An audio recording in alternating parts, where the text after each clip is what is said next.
So what if your baby isn't interested in a plaything when you open the box?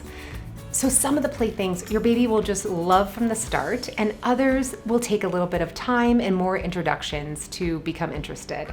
So there's this sensitive period and window that is opening during this time frame that the box is in your home. So for 2 months for the baby years and 3 months for the toddler years.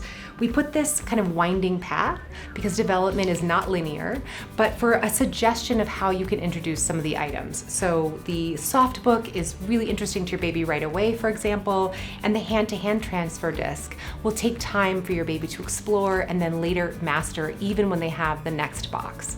So think about it as repeated exposure really helps, and then also think about it like there isn't one right way to play.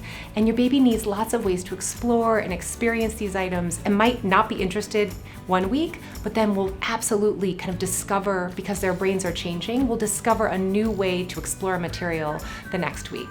So repeated exposure really helps.